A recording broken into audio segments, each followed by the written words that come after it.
Hello दोस्तों, क्या हालचाल। आशा करते हैं सब बढ़िया ही होगा। तो हमने पिछले लेक्चर में प्रकाश के बारे में पढ़ा कि प्रकाश होता क्या है, और प्रकाश एक प्रकार की तरंग है, ये भी बताया। कौन सी तरंग है? विद्युत चुंबकीय तरंग है और अयांत्रिक तरंग है। दो तरंग है। विद्युत चुंबकीय तरंग इसलिए कि उसको चलने के लिए माध्यम की आवश्यकता नहीं होती है, ठीक ना। और अनुप्रस्थ तरंग इसलिए है क्योंकि उसमें जो विद्युत क्षेत्र और चुंबकीय क्षेत्र का कंपन होता है तरंग के चलने के लंबवत होता है। अभी विद्युत क्षेत्र और चुंबकीय क्षेत्र क्या होता है उसके बारे में ज़्यादा परेशान मत रहिए, बस डिफिनेशन से मतलब रखिए, क्योंकि अभी ये हायर क्लासेस में पढ़ेंगे। जैसे 12th में जाएंगे तो वहाँ पे विद्युत चुंबकीय क्षेत्र पर विद्युत चुंबकीय तरंग पर एक पूरा चैप्टर ही है, ठीक ना। तो उसके लिए ज़्यादा परेशान मत रहिए। और हमने प्रकाश के परावर्तन पढ़ा और प्रकाश के परावर्तन के नियम, इतना पढ़ लिया। तो आज हमारा टॉपिक होगा गोलीय दर्पण। गोलीय दर्पण में ध्रुव क्या होता है, वक्रता केंद्र क्या होता है, मुख्य अक्ष क्या होता है, वक्रता त्रिज्या क्या होता है, मुख्य फोकस क्या होता है और फोकस दूरी क्या होता है, और लास्ट में प्रतिबिंब कैसे बनती है। इन सारी चीज़ों का आज हम अध्ययन करने वाले हैं, तो एकदम वीडियो के लास्ट तक बने रहें। देखिए, पहले हम गोलीय दर्पण की बात करते हैं। गोलीय दर्पण क्या होता है? Spherical mirror. स्फेरिकल मिरर, देखिए दो चीज़ में पहले अंतर जान जाइए कि गोला क्या होता है, वृत्त क्या होता है। मान लीजिए ये दो बना है ना, अगर हम बोल दें कि ये वृत्त है, ये बना नहीं है एग्जैक्ट, आप मान लीजिए, ठीक ना। जैसे ये मान लीजिए ये वृत्त है और बोले कि ये गोला है, दोनों का मतलब समझिए। देखिए ये भी एग्जैक्ट गोली होता है, दोनों में डिफरेंस नहीं होता है, ऐसा समझ रहे हैं क्या बोल रहे हैं ना। जैसे ये भी क्या है, गोला। देखिए वृत्त और गोला में अंतर क्या है। अगर हमने बोल दिया कि ये वृत्त है और ये गोला है, तो इसका मतलब कि इसके पास मोटाई नहीं होगी, ये बाहर की तरफ। और गोला का मतलब इसमें लंबाई चौड़ाई ऊंचाई सब होती है। गोला और वृत्त में अंतर समझिए। इसे इंग्लिश में सर्कल बोलते हैं, सर्कल, और इसे इंग्लिश में स्फेयर बोलते हैं। तो गोला और वृत्त में अंतर जानिए कि गोला और वृत्त में अंतर होता क्या। जैसे देखिए, गोला को अगर मान लीजिए यहाँ से हम काट देंगे ना, तो कुछ ऐसे बनेगा, ऐसे रहेगा। इस गोले को मान लो हमने काट के अलग कर दिया तो ये ऐसे निकलेगा, और इसको काट के अलग कर दिया ना तो ये सिर्फ एक चूड़ी जैसे होती है। चूड़ी ना, अरे घर में मम्मी चूड़ी पहनती है ना, चूड़ी, कंगन को अगर बीच में से ऐसे काट दिया जाए ऐसे, तो वो ये सिर्फ ऐसे ही बनेगा, ऐसे नहीं बनेगा। ऐसे जैसे गेंद हम लोग खेलते हैं तो गेंद एक प्रकार का गोला है। बॉल जो होता है वो एक प्रकार का गोला है, स्फेयर है। फुटबॉल एक प्रकार का स्फेयर है, मतलब उसमें अगर ज़मीन पे रखोगे। अच्छा, ऐसे भी डेफिनेशन समझ सकते हैं कि जो ज़मीन पे रखने पर गिर जाता है उसे वृत्त बोलते हैं, जो नहीं गिरता उसे गोला बोलते हैं। जैसे और समझते हैं, जैसे वृत्त में क्या होता है कि वो पतला होता है, जैसे कंगन। वृत्त तो वो भी है लेकिन वो रखेंगे तो गिर जाएगा, मतलब उसमें मोटाई नहीं होती, एक तरह से बोल सकते हैं। समझ में आया? अच्छा, ज़मीन पर रख देंगे तो ऊँचाई नहीं होगी। मतलब ये 3D ऑब्जेक्ट है, ये 3D ऑब्जेक्ट है, ये 2D ऑब्जेक्ट है। 3D का मतलब लंबाई चौड़ाई ऊंचाई, इसमें सिर्फ लंबाई चौड़ाई होगी। मतलब अगर लंबाई चौड़ाई नाप ले किसी तरीके से कंगन का, तो ऊंचाई नहीं नाप पाएंगे। दो ही होगी, या तो लंबाई ऊंचाई हो सकती है, खड़ा रखें तो ये लंबाई होगी, ऊंचाई होगी, फिर चौड़ाई नहीं होगी। लेकिन इसमें तीन होगा। 3D 2D का मतलब समझ में आ रहा होगा, हम उम्मीद कर रहे हैं। अच्छा, और दूसरी चीज़, ये सबसे बढ़िया तरीका से समझाया है वृत्त। देखिए वृत्त क्या होता है, अगर काटेंगे तो सिर्फ ऐसे ही रह जाएगा लाइनिंग, ठीक ना। और इसमें एक कटोरी की तरह बन जाएगा, बाउल, ठीक ना, ऐसे बनेगा। जैसे यहाँ से हमने काट दिया तो ये ऐसे बन जाएगा। समझ में आ रहा है ना, वृत्त और गोला में ये अंतर होता है। हम उम्मीद कर रहे हैं समझ में आ रहा है। देखिए अब गोलीय दर्पण क्या होता है, इसको नोट कर लीजिए, बहुत काम आएगा, ठीक है ना। जैसे फुटबॉल होता है, उसको बीच से काटेंगे तो ऐसे होगा। मतलब गोली, कंचा खेले हो ना, कंचा, तो वो भी एक प्रकार का गोला ही होता है, ठीक है ना। इसको मिटाते हैं। अब गोलीय दर्पण क्या होता है। देखिए गोलीय दर्पण होता क्या है। अच्छा, पहले दर्पण जान जाओ क्या होता है। दर्पण को मिरर बोलते हैं इंग्लिश में, ये स्पेलिंग MIRROR, मिरर। अच्छा, मिरर का मतलब क्या होता है, दर्पण का मतलब क्या होता है। जैसे हमारे पास कोई एक ग्लास है, ग्लास समझ रहे ना, शीशा। जैसे मान लीजिए ये कोई ग्लास है, तो देखेंगे तो आर पार दिखेगा। लेकिन अगर हमने मान लो इधर से पेंट कर दिया, तो अब इधर से अपना चेहरा को देख सकते हैं, अपने फेस को इसमें देख सकते हैं, तो अब बोलेंगे इसे मिरर। अब इसी का नाम दर्पण हो जाएगा। तो बस नहीं होता, कांच के एक सतह को अगर पॉलिश कर दिया जाए तो दूसरे सतह से, देखिए सतह क्या होता है ये भी देखिए सतह और पृष्ठ, ये दोनों एक ही चीज़ होता है, एकदम एक ही चीज़। सतह और पृष्ठ क्या होता है, जैसे देखिए ये मान लीजिए एक कांच है, ठीक ना, शीशा दर्पण, तो इसमें अगर कहीं पेंट नहीं है तो आर पार दिखेगा। शीशा के आर पार दिखता है, ये जैसे घरों के खिड़की में लगे रहते हैं, बस के खिड़की विंडो पर लगी रहती है, तो उसमें आर पार दिखता है कि नहीं, खिड़की बंद रहती है फिर भी उस पार दिखता है। लेकिन अगर एक तरफ से पेंट कर दें, दर्पण में एक तरफ से पेंट कर दें, तो अगर देखेंगे तो उस पार नहीं दिखाई देगा, उल्टा हमारा चेहरा दिखाई देगा। समझ में रहा ना क्या बोल रहे हैं। तो इसमें दो सतह होते हैं, एक तो इस साइड वाला, एक तो इस साइड वाला। एक इस साइड वाला सतह होगा, एक इस साइड वाला सतह होगा। इस साइड वाला सतह और इस साइड वाला सतह, दोनों सतह होंगे। तो किसी भी कांच में, ग्लास में, मतलब दो सतह होते हैं। तो अगर एक सतह को पेंट कर दिया जाए तो दूसरा सतह ऑटोमेटिक परावर्तक बन जाएगा। परावर्तक मतलब जिधर से लाइट आके टकरा के वापस चली जाए उस सतह को परावर्तक बोलते हैं। तो वो सतह परावर्तक बन जाएगी, तो वो एक दर्पण बन जाएगा। समझ रहे, दर्पण कुछ नहीं होता। जैसे मान लीजिए एक, जैसे ये एक शीशा है, ठीक, तो अब एक्चुअल में इसके पीछे हम पेंट कर दे रहे हैं, इसके पीछे हमने पेंट कर दिया, तो इधर से हम चेहरा देख सकते हैं। समझ में आ रहा ना। लेकिन इसको थोड़ा ऐसे बनाएंगे ना, देखिए मान लीजिए ऐसे शीशा है ना, तो उसको उठा के ऐसे रख देते हैं, तो सिर्फ एक लाइन दिखेगी, एक लाइन दिखेगी। और यहाँ पे मान लो एक लड़का खड़ा है, अब ये अपना फेस देखना चाहता है इसमें, तो हमको इधर से पेंट करना पड़ेगा, ठीक है। समझ में आ रहा ना। तो ये अब एक दर्पण हो गया। इसके पहले ये क्या था, सिर्फ कांच था, शीशा था, जिसकी कोई वैल्यू नहीं थी। शीशा का मतलब कांच, ग्लास जिसे इंग्लिश में बोलते हैं, ठीक ना। अब ये दर्पण बन गया, मिरर। अब ये अपना फेस देख सकता है। तो फेस कैसे देखेगा, प्रतिबिंब कैसे बनेगा, वो पढ़ेंगे, अभी आगे पढ़ेंगे। लेकिन अभी तो सब गोली दर्पण पढ़ लें हम लोग, क्या होता है। देखिए गोली दर्पण क्या होता है। देखिए आपको कुछ नहीं करना है, एक गोला लेना है। गोला का मतलब कांच का एक खोखला गोला लेना है। खोखला गोला का मतलब जैसे गोली खेले ना, कंचा आप लोग खेले ना गांव में, तो जो कंचा हम लोग गोली खेलते हैं ऐसे, ये वाला, तो उसमें क्या होता है, वो छोटा सा गोला सा रहता है। लेकिन अगर वो इतना बड़ा रहता, ठीक ना, और मान लीजिए इतना बड़ा रहे और वो ट्रांसपेरेंट रहे, मतलब अंदर कलर के, हम गाँव में तो कंचे मिलते हैं ना, मान लो खाली है, सिर्फ ट्रांसपेरेंट है। ट्रांसपेरेंट का मतलब आर पार दिखने वाला।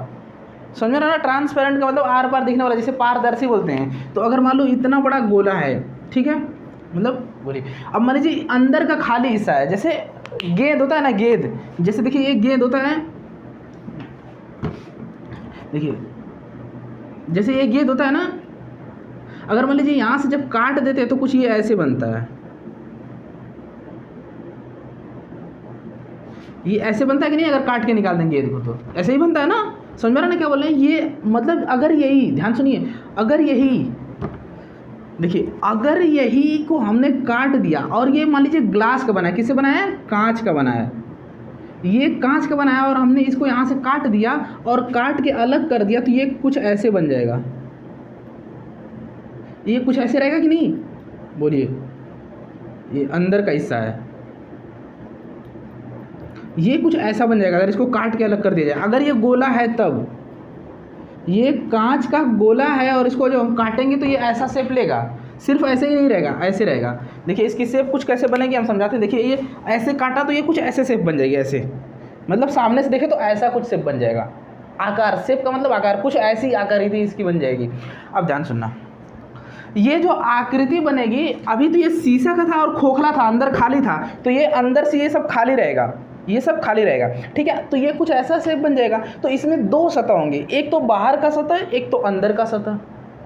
समझ रहा ना। तो ये सतह हो गया। तो अगर इधर से हम पेंट कर दें तो इधर से अपना चेहरा देख सकते हैं, और इधर से पेंट कर दें तो उलट के इधर से चेहरा देख सकते हैं। समझ में रहा ना क्या बोल रहे हैं। मतलब मान लीजिए ये कोई दर्पण है, हमने क्या किया, कांच का एक खोखला गोला लिया, फिर से सुनना, कांच का मतलब शीशा का एक खोखला गोला ले लिया, ठीक ना, मतलब कांच का उसे बोलते हैं, कांच का खोखला गोला ले लिया। खोखला मतलब अंदर से खाली था, अंदर भरा रहेगा, तो ये जब ऐसे देखेंगे तो ये भी पूरा भरा रहेगा ना। खोखला था मतलब अंदर कुछ नहीं था, सिर्फ किनारे किनारे से शीशा था। तो कांच का खोखला गोला ले लिया, उसको हमने काट दिया, मतलब एक हिस्सा ले लिया। अब उस हिस्से को हम अगर पेंट करेंगे तो एक दर्पण की तरह काम करेगा, और उसी दर्पण को हम लोग कहते हैं गोली दर्पण, क्योंकि गोले से काट करके निकला है, इसीलिए बोलते हैं गोली दर्पण। समझा रहे ना क्या बोले। तो इसकी डिफिनेशन हम लोग लिखेंगे। देखिए इसको नोट करिए, तो इसको थोड़ा बनाइए, तो आप लोग बनाइए फटाक दे, वीडियो को रोक के बनाइए ना, टाइम वेस्ट होगा ना ज़्यादा। देखिए इसको लिखेंगे कैसे, गोली दर्पण की परिभाषा, कांच के खोखले गोले के एक भाग को, मतलब जो हम लोग काट के निकाले वो तो एक भाग हो गया ना, कांच के खोखले गोले के एक भाग को, भाग के एक सतह को, कलई कर दिया जाए। कलई मतलब रंग दिया जाए, एक सतह को कलई कर दिया जाए तथा दूसरी सतह को, सतह समझ गए ना, जैसे ये दर्पण है तो ये एक सतह ये होगा, एक सतह ये होगा, सतह मतलब सरफेस, तथा दूसरी सतह को परावर्तक रहने दिया जाए।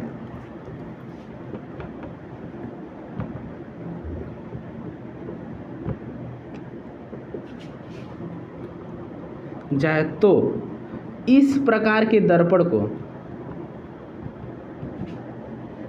के दर्पण को हम लोग गोली दर्पण कहते हैं।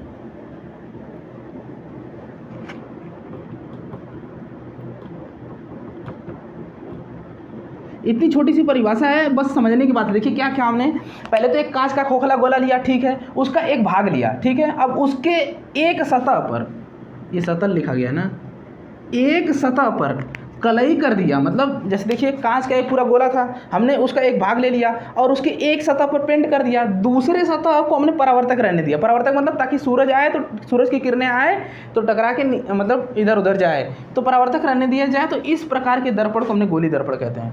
तो गोली दर्पण का मतलब क्या होता है, जैसे देखिए कांच का खोखला गोला ये है, मान लीजिए ये कांच का खोखला गोला है, मान लीजिए, तो इसमें ध्यान सुनिए, इसको ना हम बार बार ऐसे नहीं बनाने जाएंगे। जैसे देखिए हम क्या बता रहे हैं, जैसे कांच का खोखला गोला ऐसे होगा, तो अगर मान लो बाहर का पेंट करें तो इधर से देखेंगे, अगर मान लो इधर से पेंट कर दे तो हम लोग इधर से देखेंगे। समझ रहे हैं ना क्या बोल रहे हैं? तो एक तरफ पेंट करना है, दोनों तरफ पेंट करेंगे तो दर्पण ही नहीं रह जाएगा, उल्टा पुल्टा दिमाग में ख्याल मत लाइए। तो एक तरफ पेंट करना है तो एक तरफ पेंट करके दूसरी तरफ हम लोग देख लेंगे, ठीक है। लेकिन हम बार बार ऐसे नहीं बनाने जाएंगे गोली दर्पण को। ऐसे हम कैसे बनाएंगे, देखिए हम ऐसे बना देंगे, आप लोग समझ जाएंगे तुरंत क्या कि ये पूरा ऐसे आकृति बनी है, कटोरे की तरह आकृति बनी है, ठीक ना।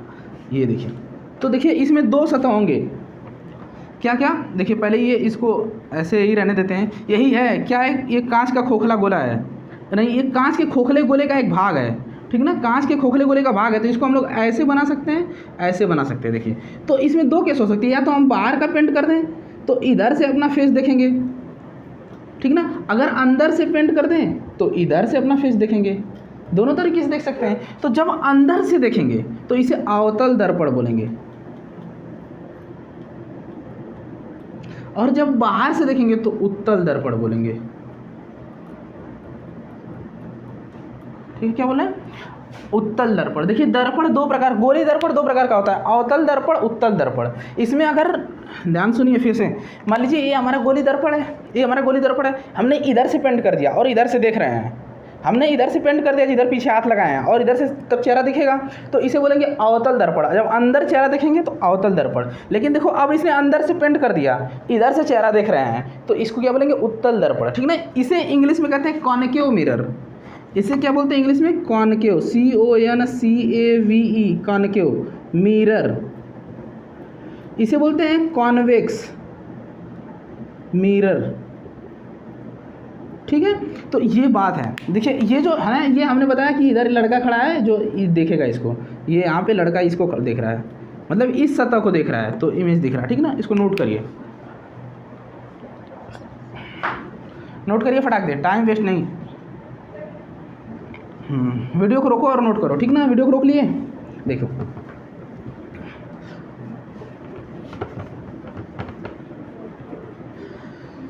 तो गोली दर्पण क्या होता है समझ में आ गया। एक बार फिर से ध्यान सुनिए, ये जो है ये हमारा कैसा दर्पण है, अवतल दर्पण, ध्यान दीजिएगा। अच्छा ये कैसा दर्पण है, ये कैसा दर्पण, ये अवतल दर्पण है, ये भी अवतल दर्पण है, ध्यान दीजिए, दोनों अवतल दर्पण है, कंफ्यूज नहीं होना। देखो बस कुछ नहीं किया है। देखो अब एक बात बताओ, जैसे ये मान लो इसमें पीछे से पेंट था, हम इधर से चेहरा देख रहे थे तो इसे अवतल दर्पण बोल रहे थे, तो बस इस दर्पण को उठा के उसने ऐसे रख दिया है। अरे दर्पण को उठा के रखने से उसका नाम थोड़ी बदल जाएगा। हम मान लो इधर देख रहे हैं, अभी इधर देखने लगे तो हमारा नाम अश्वनी कुमार से लेके दूसरा नाम थोड़ी हो जाएगा, अश्वनी कुमार ही तो रहेगा ना। लेकिन ध्यान सुना, तुम्हारे दिमाग में कन्फ्यूजन आ रहा है कि सर तब उत्तल दर्पण क्या। देखिए उत्तल दर्पण का मतलब होता है कि अंदर पेंट हो। देखिए जब अंदर पेंट होगा और ये सतह ऐसे होगा तो इसे बोलेंगे उत्तल, उत्तल दर्पण। समझ में आ रहा ना। इसको कैसे भी बना सकते हैं हम लोग, बस अंदर पेंट हो, जैसे ऐसे भी मान लो बना दिया, अंदर पेंट होना चाहिए, तो बाहर वाला सतह ऐसे उसी तरह बना दो तुम। ये है, ये चारों उत्तल दर्पण है, मतलब अंदर से पेंट हमने कर दिया है ये। अच्छा ये बार बार ऐसे से बना रहा है ना, तो ये समझो कि पेंट कर रहे हैं, ठीक है ना। हमने पिछले क्लास में समझाया है पेंट क्यों करते हैं ऐसे, ताकि समझ में आए, ठीक ना। तो ये अवतल और उत्तल दर्पण हो गया। देखिए आगे बढ़ते हैं।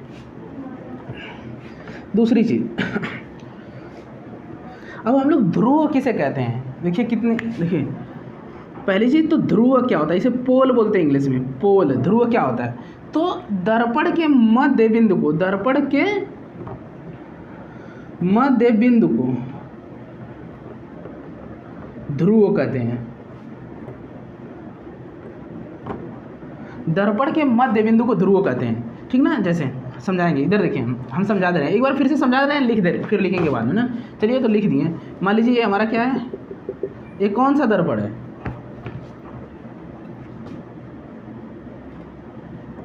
ये कौन सा दर्पण है, पीछे से पेंट कर रहे हैं तो कौन सा दर्पण है, अवतल, जिसे हम लोग कॉनकेव मिरर बोलते हैं, अवतल दर्पण। देखने ध्रुव किसे कहते हैं, दर्पण के मध्य बिंदु। इस दर्पण में बीच में कहीं बिंदु होगा एक, ये मान लीजिए ये दर्पण, ये क्या कहेंगे, इसे ध्रुव कहेंगे।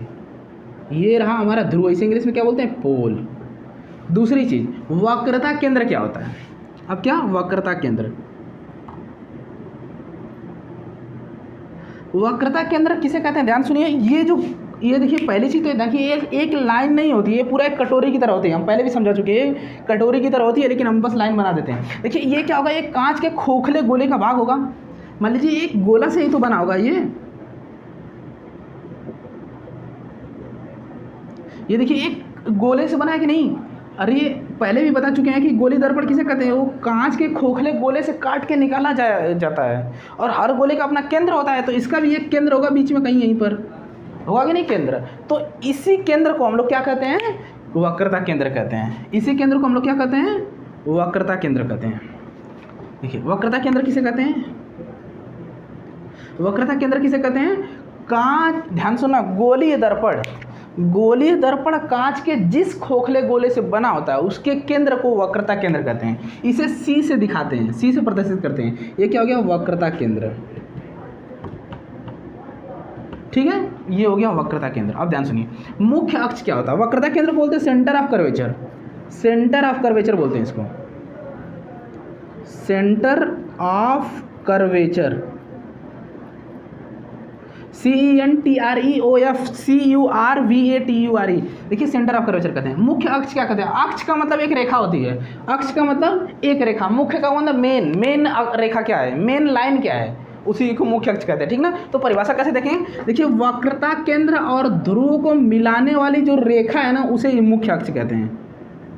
मुख्य अक्ष क्या होगा,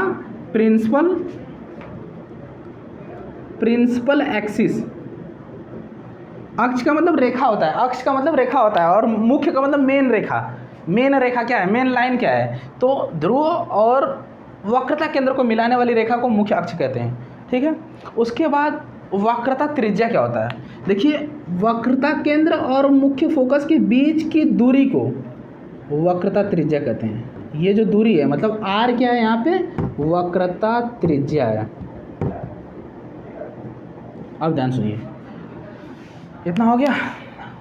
देखिए यही चीज़ इसमें भी होगा, ऐसा नहीं, अगर मान लो ये वाला दर्पण है ना, तो उसमें भी होगा। इस बिंदु को हम लोग ध्रुव बोलते हैं, इस बिंदु को वक्रता केंद्र बोलेंगे, इसके बीच की दूरी को वक्रता त्रिज्या बोलेंगे, और एक इन दोनों को मिलाने वाली रेखा को मुख्य अक्ष बोलेंगे। तो इसमें भी होगा, ऐसा नहीं कि सिर्फ इसी में होगा, ठीक ना। हम एक साथ दोनों, मतलब एक ही बता रहे हैं, लेकिन आप दोनों समझिए, ठीक ना। तो इसको नोट करिए, आगे बढ़ते हैं हम लोग। नोट करिए, वीडियो को रोकिए, अभी वीडियो को रोकिए और नोट करना शुरू करिए फटाक के। अच्छा जब पढ़ा रहे हैं ना, तो वीडियो को नोट करना शुरू करो, ठीक ना। चलो देखो,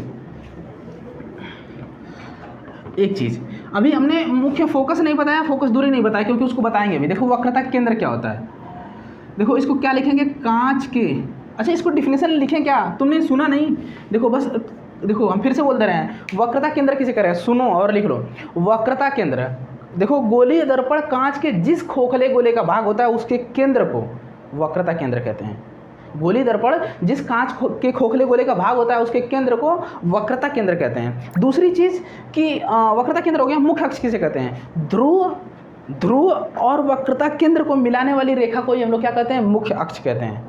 ठीक ना, ध्यान सुना, ध्रुव और मुख्य अक्ष को मिला के जो रेखा बनेगी ना, एक लाइन बनेगी, उन दोनों को मिलाएंगे तो उस लाइन को ही हम लोग क्या कहते हैं, मुख्य अक्ष कहते हैं। और ध्रुव और वक्रता केंद्र के बीच की दूरी कुछ ना कुछ होगी ना, 5 मीटर, 10 मीटर, 50 मीटर, कुछ ना कुछ दूरी होगी, उस दूरी को ही वक्रता त्रिज्या कहते हैं। तो ये तुम लोग लिख लोगे। अब हम चलते हैं फोकस दूरी क्या होता है। फोकस दूरी मतलब पहले मुख्य फोकस, मुख्य फोकस, ध्यान सुनना, मुख्य फोकस क्या होता है, मुख्य फोकस क्या होता है। पहले एक काम करते हैं हम, देखिए, अच्छा मान लीजिए एक गोली दर्पण है हमारा, ठीक है,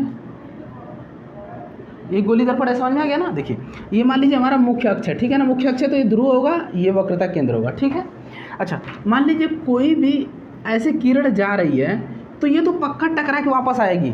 मान लीजिए जब जैसे दर्पण रहता है तो कोई किरण ऐसे टकराती है तो ऐसे चली जाती है, ऐसे टकराएगा तो ऐसे चली जाएगी। अगर समतल दर्पण है तब, ये कौन सा दर्पण है, ये गोली दर्पण है। समतल दर्पण अलग होता है, गोली दर्पण अलग होता है। तो इसमें अगर ये किरण जा रही है प्रकाश की, मान लो ये लाइट की किरण जा रही है, प्रकाश किरण क्या है, ये प्रकाश की किरण अगर ऐसे जा रही है तो वो किधर जाएगी कैसे पता चलेगा। प्रकाश की किरण जब जाती है ना, ऐसे देखो, ऐसे टकराई तो ये इधर जाएगी, लेकिन समतल दर्पण है तब ना पता चलेगा कि इधर जाएगी। नहीं समझे, इधर ध्यान दो। देखो जैसे मान लीजिए हमारा समतल दर्पण है, ठीक है, मतलब कोई लाइट ऐसे आती है ना तो हमको पता है कि ऐसे जाती है, मतलब अगर कोई लाइट इधर से आई तो इधर जाएगी, ये हमको पता कैसे चला, क्योंकि ये समतल दर्पण है। यहाँ पे तुरंत खींचेंगे नॉर्मल, जितना कोण पे आई उतना ही कोण पे चली जाएगी। लेकिन समस्या यहाँ है कि ये तो कर्व है, कर्व मतलब घुमावदार सतह है, यहाँ पे इधर से आई तो किधर जाएगी भाई, ये किरण ऊपर जाएगी कि नीचे जाएगी कि कितना नीचे जाएगी, कैसे पता चले। तो उसका आंसर देखो कैसे पता चलेगा। देखो हम लोग प्रकाश के परावर्तन के पहला नियम क्या कहता है, आपतन कोण बराबर परावर्तन कोण, मतलब जितना कोण पर आएगी उतना कोण पे जाएगी। जैसे इधर देखो, मान लो ये हमारा दर्पण है, ये कोई किरण आई तो हम पहले यहाँ पे अविलंब खींचेंगे, अविलंब खींच दिया तो ये जितना कोण पे आया ना उतना ही कोण पे जाएगा। ये जितना कोण पे, ध्यान सुनना, ये जितना कोण पे आया था, ये जितना कोण पे आया था उतना ही कोण पे जाएगा। तो पहले कोण बनाएंगे उसके बाद भेजेंगे। अब समस्या ये है कि ये जितना कोण पे आया था किसके साथ, अविलंब के साथ, ये अविलंब खींचना समस्या है कि इसमें अविलंब क्या होगा। मान लीजिए अविलंब क्या होगा, तो देखिए अविलंब क्या होगा इसमें। देखिए गोलीय दर्पण में अविलंब कैसे खींचते हैं। देखिए मान लीजिए कोई गोली दर्पण है, मान लीजिए इस बिंदु पर कोई प्रकाश की किरण आ रहा है, यहाँ पे अविलंब खींचना है तो इसकी जस्ट लंबवत खींचेंगे। लेकिन कैसे पता चलेगा कि लंबवत है, देखिए यहाँ पे कहीं वक्रता केंद्र होगा ना, तो वक्रता केंद्र और इस बिंदु को मिलाने वाली एक लाइन खींच दीजिएगा, यही लाइन होगी हमारा अविलंब। यही लाइन क्या होगा, अविलंब, ध्यान दीजिए, यही लाइन होगा अविलंब। एक चीज़ तो तय है कि प्रकाश की किरण जाएगी तो टकरा के इधर ही आएगी, उस पार नहीं जाएगी, क्योंकि दर्पण है, दर्पण में प्रकाश का परावर्तन होता है, प्रकाश का परावर्तन जिस माध्यम से जाती है टकरा के उसी माध्यम में वापस आती है, ठीक ना। तो यहाँ पर भी क्या होगा कि देखो ये प्रकाश की मतलब ये अविलंब कैसे खींचेंगे ये चीज़ें। मान लो अगर ये दर्पण है और मान लो कोई प्रकाश की किरण ऐसे जा रही है तो ये था वो वापस ही आएगी ना, उस साइड थोड़ी जाएगी। ये दर्पण है मान लो, तो उस साइड थोड़ी ना जाएगी, तो यहाँ पे हमको अविलंब खींचना पड़ेगा। अविलंब कैसे खींचेंगे, यहाँ पे कहीं वक्रता केंद्र होगा तो वक्रता केंद्र को मिलाने वाली एक रेखा खींच देंगे, यही रेखा खींच दी है तो ये अविलंब बनेगा। अविलंब बना यहाँ पे, तो जैसे मान लो यहाँ पे प्रकाश की कोई किरण आई, ये हमारा दर्पण था, प्रकाश की कोई किरण यहाँ पे आई तो ये देखो अविलंब और ये आने वाली किरण, मतलब आपतित किरण और अविलंब के बीच के कोण को आपतन कोण कहते हैं। आपतन कोण क्या होता है, अगर इसे नहीं पढ़े हो तो पहले पहला वाला लेक्चर देखो, उसका लिंक हम वीडियो को डिस्क्रिप्शन में दे देंगे, ठीक है। देखो ये बिना उसको देखे यहाँ पे समझ में नहीं आएगा, फालतू का समय बर्बाद मत करो। देखो ये है आपतित किरण, ये है अविलंब, इनके बीच का कोण ये है, तो उतने ही कोण पे ये प्रकाश ऐसे चली जाएगी, समझ में आ रहा ना, ये ऐसे आई तो इधर जाएगी। यहाँ पे देखो ये है अविलंब, प्रकाश ऐसे जा रही है, यही अविलंब है ना। अविलंब कैसे खींचते हैं, उसके वक्रता केंद्र से मिला के जाने वाली एक काल्पनिक रेखा, काल्पनिक मतलब सिर्फ कल्पना करते हैं, ऐसी कोई रेखा होती नहीं है। देखो हमने ये प्रकाश की किरण खींचा, ठीक है, एक प्रकाश मान लो लाइट यहाँ से टार जलाए तो यहाँ से टकरा के ये इतना कोण पे जा रही है तो इतना ही कोण पे इधर बढ़ जाएगी, मतलब लाइट इधर चली जाएगी। समझ में आ रहा है कि नहीं क्या कर रहे हैं। तो इधर देखो वही काम यहाँ पे करने वाले हैं हम लोग। अब देखो अविलंब क्या होता है, आप समझ में आ गया होगा। देखो दूसरी चीज़, मान लो ये प्रकाश की किरण है कोई, मान लो ऐसे जा रही है तो इसके बाद ये कहाँ जाएगी कैसे पता करें, ठीक है ना। एक थोड़ा सा बढ़िया इमेज बनाते हैं,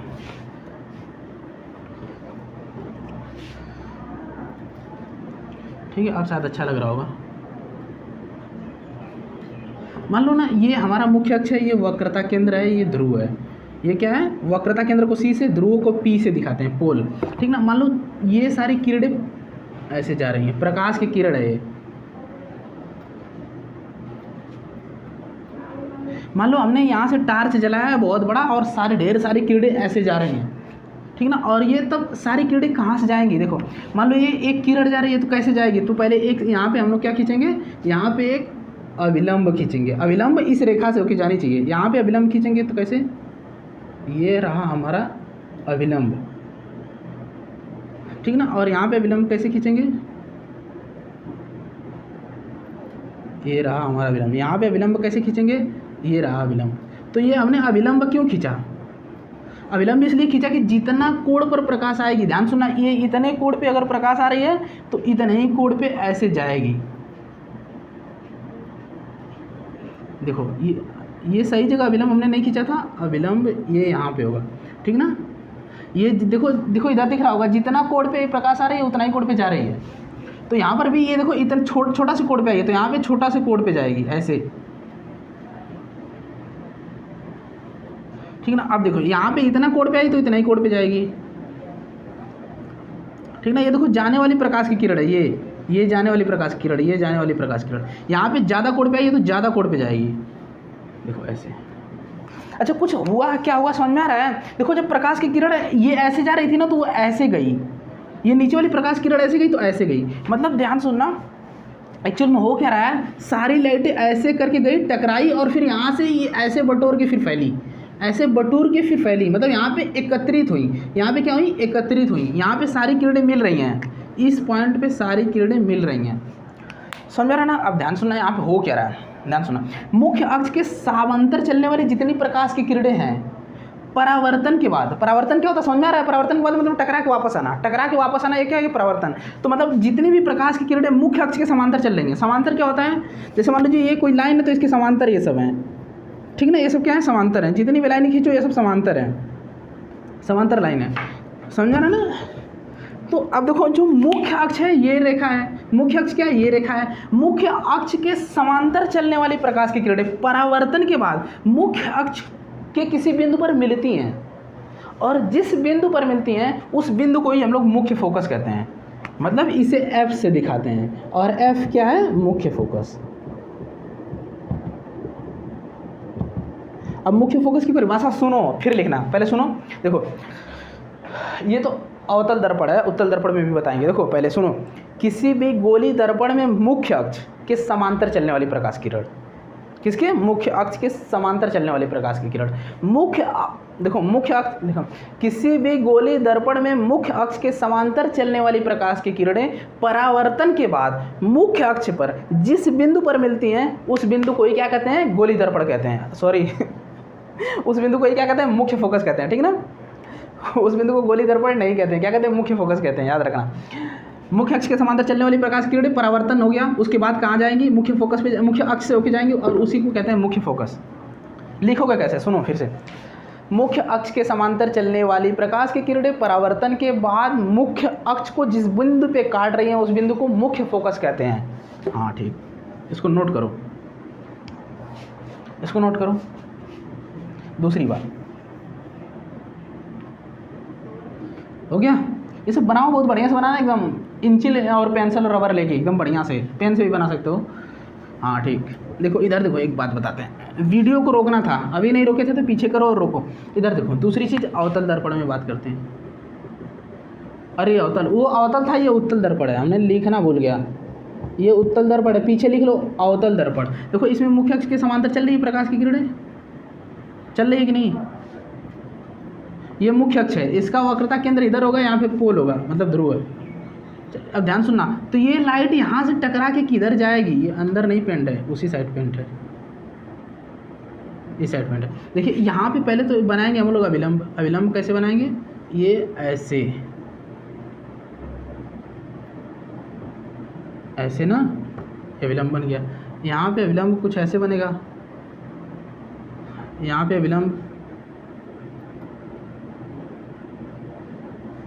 कुछ ऐसे, मतलब अविलंब का मतलब उसके ध्रुव वक्रता केंद्र से जाने वाली काल्पनिक रेखा। यहाँ से इतने कोण पे आ रहा है, देखो ये लाइट है आ रही है, अविलंब के साथ कितना कोण बना रही है, इतना, तो इधर भी इतना बनाएगी, तो ये कुछ ऐसे जाएगी, ये कुछ ऐसे, यहाँ पे इतना कोण बना रही है तो यहाँ पे इतना बनाएगी, मतलब जितना आने में लग रहा है उतना ही जाने में लगेगा। यहाँ पे देखो इतना कोण पे आ रही है तो इतना ही कोण पे जाएगी, यहाँ पे थोड़ा ज़्यादा कोण से आ रही है तो ज़्यादा कोण पे जाएगी, ऐसे। अब देखो ये सारी किरणें फैल रही हैं, ये सारी किरणें फैल रही हैं और ऐसा लग रहा है कि किसी पीछे एक बिंदु से फैल रही हैं, ऐसे यहाँ से, ये सारी, इसे ये फोकस कहते हैं। ध्यान सुनना, मुख्य अक्ष के जब समांतर चलती हैं प्रकाश की किरणें ना अवतल दर्पण में, तो वो लगता है कि अवतल दर्पण के पीछे किसी एक बिंदु से सारी लाइटें फैल रही हैं, यहाँ से ऐसा लगता है कि ये, लेकिन होता एक्चुअल में ऐसा नहीं है कि ये लाइट तो यहीं से फैल जाती हैं, लेकिन सामने वाला कोई देखेगा ना कि लाइटें फैल क्यों रही हैं, तो वो यही कारण रहता है। आपको पता है ना, देखिए जब अवतल दर्पण होता है, अवतल दर्पण ना, अवतल दर्पण का मतलब, दर्पण का मतलब ऐसे, दर्पण का मतलब ऐसे, ध्यान सुनिए। अच्छा इसका परिभाषा कैसे लिखेंगे? उत्तल दर्पण में, उत्तल दर्पण में मुख्य अक्ष के समांतर चलने वाली प्रकाश की किरणें परावर्तन के बाद जिस बिंदु पर मिलती हुई प्रतीत होती हैं, मतलब मिलती तो नहीं है, प्रतीत होती है, प्रतीत का मतलब लगता है, जिस बिंदु पर मिलती हुई प्रतीत होती हैं उस बिंदु को मुख्य फोकस कहते हैं, ठीक ना? इसको नोट करो, नोट करो, ठीक है, हो गया। अब ध्यान सुनना, इधर देखो, ये हमारा हो गया अवतल दर्पण, ये हमारा हो गया उत्तल दर्पण। देखिए इसका वक्रता केंद्र इधर होगा, ये ध्रुव होगा, इसका ये ध्रुव होगा, ये वक्रता केंद्र होगा, ठीक है। ध्यान सुनना, इसमें जब प्रकाश किरण जाती है ना तो ये ऐसे यहाँ पे फोकस होता है, हमने अभी पीछे पढ़ाया ना फोकस क्या होता है, ये वक्रता केंद्र है, ये फोकस होता है, इसमें इधर फोकस होता है, ठीक ना? ध्यान सुनना, इसमें फोकस इधर, ये ध्रुव होता है, ये चीज़ें। अब ध्यान सुनना, पता है ये फोकस, जैसे मान लो कि पता है गाड़ियों में क्या होता है, पीछे दर्पण लगा रहता है, गाड़ियों के पीछे दर्पण लगा रहता है। जैसे मान लीजिए ना, यहाँ पे ऐसे बल्ब जलता है गाड़ियों में, तो पीछे इसके दर्पण लगाते हैं, समझना क्या मतलब, ये आगे तो हेड मतलब लाइट लगी रहती है, यहाँ और मतलब लाइट लगी रहती है और पीछे दर्पण रहता है कि मतलब लाइट सीधे आगे तो जाएगी। मान लीजिए एक गाड़ी है हमारी पीछे, 4 व्हीलर, गाड़ी बनाया नहीं है लेकिन समझ जाओ कि गाड़ी का एक लाइट है, गाड़ी का एक लाइट, ठीक ना? वो मतलब लाइट यहाँ से उजाला कर रहा है, उजाला लाइट तो करेगा, लेकिन ध्यान सुनना, पता है क्या करता है, पीछे दर्पण लगाते हैं कि लाइट अगर पीछे भी जाए तो ऊर्जा वेस्ट ना हो, जैसे ये पीछे गया तो टकरा के फिर सीधे हो जाएगा, ऐसे जितनी भी लाइटें हैं टकरा के सीधे हो जाएंगी, ऐसे मतलब यहाँ फोकस पर लाइट रखी रहती है ताकि पड़े फिर फैल जाए। वही चीज़ यहाँ से है कि अगर समांतर है तो प्रकाश की किरणें फोकस से होके जाती हैं, लेकिन अगर फोकस पर हैं तो वो टकरा के समांतर हो जाती हैं, इसीलिए मतलब लाइट का फोकस बहुत दूर तक रहता है गाड़ियों का, समझ में आ रहा है ना? ये हो गया। अब दूसरी चीज़, मुख्य फोकस की परिभाषा क्या होता है, समझ गए होंगे कि मुख्य अक्ष के समांतर चलने वाली प्रकाश की किरणें परावर्तन के बाद मुख्य अक्ष को जिस बिंदु पर काटती है उसको मुख्य फोकस कहते हैं, उसे F से प्रदर्शित करते हैं। मुख्य फोकस और ध्रुव के बीच की दूरी को फोकस दूरी कहते हैं। ये हो गया दूरी, फोकस दूरी।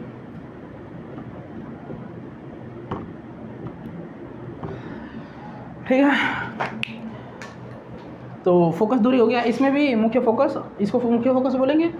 सबसे डिफिनेशन खतरनाक मुख्य फोकस की होती है। अच्छा एक ध्यान दीजिए कि जो मुख्य फोकस होता है ना, ये जो मुख्य फोकस होता है ना, ये वक्रता केंद्र और ध्रुव के बीचों बीच में होता है। इसका प्रूफ भी है लेकिन अभी हमारे सिलेबस में नहीं है तो नहीं कराया जाएगा। क्या चीज़, वक्रता केंद्र और ध्रुव के बीचों बीच में मुख्य फोकस होता है, यानी कि ये जो फोकस दूरी होती है पूरा क्या होता है, वक्रता त्रिज्या। ये क्या होता है, वक्रता त्रिज्या, यानी वक्रता त्रिज्या का आधा होता है। कहने का मतलब जो फोकस दूरी होती है, फोकस दूरी, वो क्या होता है, वक्रता त्रिज्या। वक्रता त्रिज्या में 2 से भाग कर दें, वक्रता त्रिज्या में अगर 2 से भाग कर दें तो फोकस दूरी मिल जाए। ऐसा सवाल भी पूछा जाता है। जैसे सवाल ये पूछा जाएगा कि कोई भी गोलीय दर्पण है जिसकी वक्रता त्रिज्या 15 सेंटीमीटर है तो उसकी फोकस दूरी बताइए। तो फोकस दूरी क्या होता है, 15 त्रिज्या में भाग कर दो, 15 में 2 से भाग कर दो, कितना जाएगा, 7.5 सेंटीमीटर। तो उसकी फोकस दूरी कितना जाएगी, 7.5 सेंटीमीटर। अगर किसी भी दर्पण का वक्रता त्रिज्या 15 सेंटीमीटर दिया है तो उसका फोकस दूरी कितना हो जाएगा, 7.5 सेंटीमीटर। क्यों, क्योंकि ये इसका आधा होता है। लेकिन सवाल ये उल्टा पूछ दे कि किसी भी किसी भी गोलीय दर्पण का मुख्य फोकस दूरी 16 सेंटीमीटर है, मतलब 16 सेंटीमीटर है, तो उसकी वक्रता त्रिज्या बताइए, तो उसका क्या होगा, डबल हो जाएगा।